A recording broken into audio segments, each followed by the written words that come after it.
We got one more.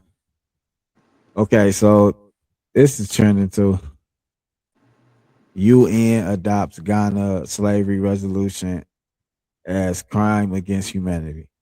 A lot of people have mixed feelings about this and things like that. They saying Ghana trying to get money from the African Americans. They trying to take money out of our hands, and they shouldn't be worried about um, our issues. I don't know. People just got a whole lot to say, man. But make sure to like, share, and subscribe. This is the last topic before we leave, man. Make sure to follow everybody on the panel.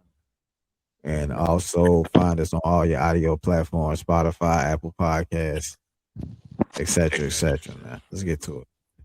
Let's go.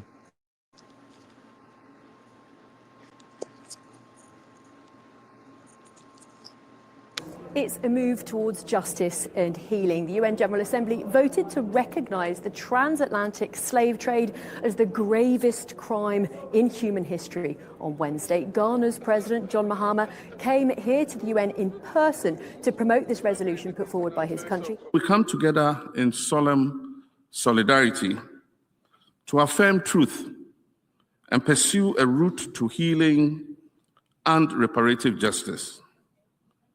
The adoption of this resolution serves as a safeguard against forgetting.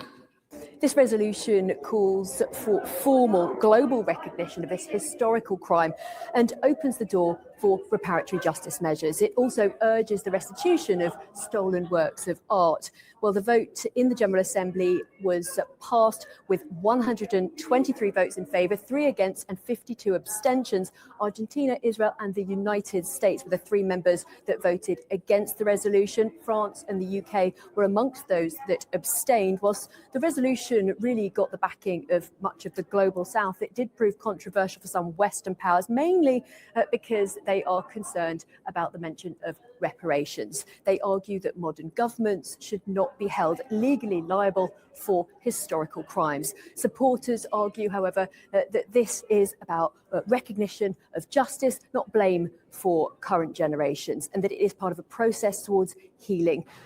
Toronto youth poet Shahada Jack read her poem Reclaiming Our Pen in the General Assembly, honouring those whose stories were never given the chance to be told. Having this conversation in a global sphere and in a global space like the United Nations, I think will continue to empower the youth to speak their truth and to learn the truths of our world. Ghana's president quoted Martin Luther King in his speech in the General Assembly Hall, the arc of the moral